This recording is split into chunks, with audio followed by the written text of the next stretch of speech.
McGregor says this line on the speedboat, "I guess this is our octagon." And then Jake Gyllenhaal just looks at him and goes, "Who taught you shapes?"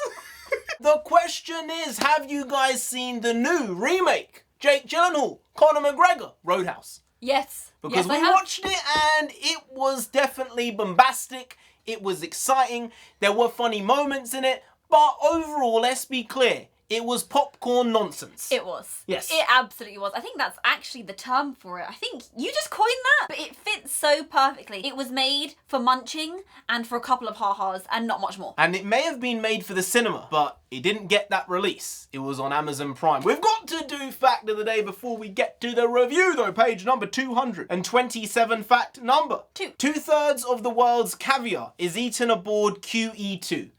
Now, we've done that fact. So you obviously forgot it, but I remembered it because, hey, they eat a lot of caviar on that ship. Oh, wow. Yeah. Unbeknownst to me, even though apparently I've heard that one before. You have, because I know it. You know it. Some of them may know it. Maybe some of you knew it before I even said it the first time, all those months ago. But to be clear, Jake Gyllenhaal in this movie ain't eating caviar. No. It just ain't happening. He's more of a shrimp and grits type guy. Yeah, sure, except he never actually put any food in his mouth. Yeah, without the body of someone who eats shrimp and grits, he's shrimp and grits. Because I'm telling you, it would have been no fun doing what he did to get that look. Oh, yeah. Not nice one bit. Hey, NarendraTheComic, yes, so right now we're going to be doing a review of Roadhouse, baby. Now, the original is something which I haven't watched in decades.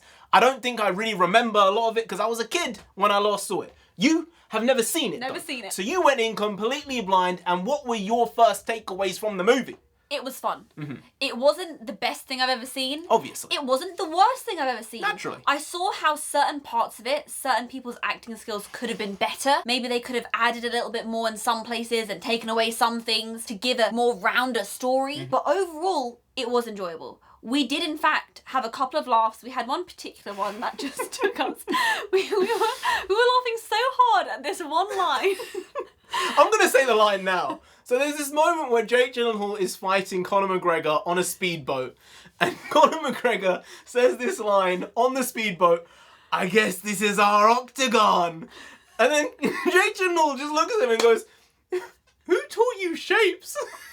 And I thought, was that a line from the original movie? I don't think so, but there were some also that were definitely pulled from the OG. Right, yeah. Even I could tell some of those lines, like that moment where Jake Gyllenhaal was having his head smashed into the piano and he's like, "This piano's out of tune."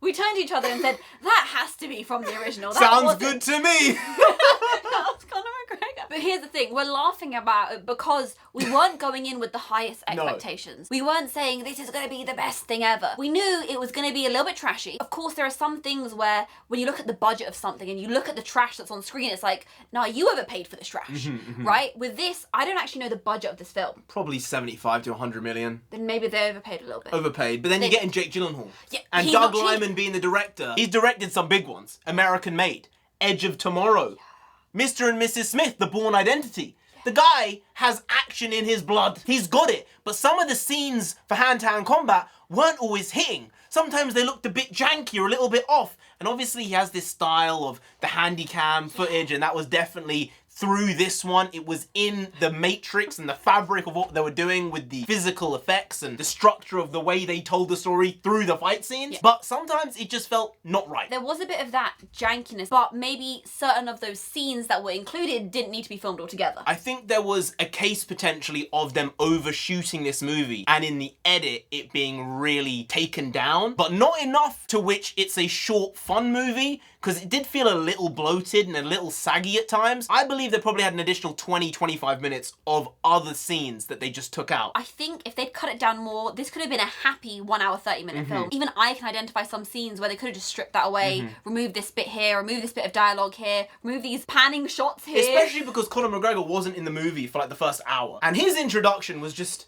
it was pure 80s nonsense, right? From the start to the finish, wow. He was wacky. What are you trying to do? The guy made himself stand out in this role. Oh, yeah. Maybe Doug Liman did that for him, directing him the way he wanted to. I'll say he's made a career for himself being Conor McGregor. Once more, just fulfilling his Conor McGregor potential. I will admit, the first introduction we got of him, I said, Narendra, why is he walking like that? And he was like, no. You have to understand him. That's just how he walks. That's the Conor McGregor swagger. That's the movement. That doesn't come across He on looks screen. like a gangly gorilla when he's moving. I said, that's just what he does. For people who don't know that, though, it came off too wacky. And But that's did the it? Or issue. did it just come off, oh, this is just the way this idiot is? Oh, this is just a guy who's like coked up all the time, basically. I guess, yeah, it could be that. Also, you have to remember, Conor McGregor in this role, Knox, was just driving his cars into walls for the fun of it. He didn't know how to park. No. There was no park, there was no I don't reverse. think he didn't know how to park. I think he just He didn't want to park. He didn't want He just to. said, no, I'm not doing that. It was funny. And it got me laughing every single time. Some of the acting was spotty here and there from the side characters. Jake did the best he could do with what he was given, and I did believe him.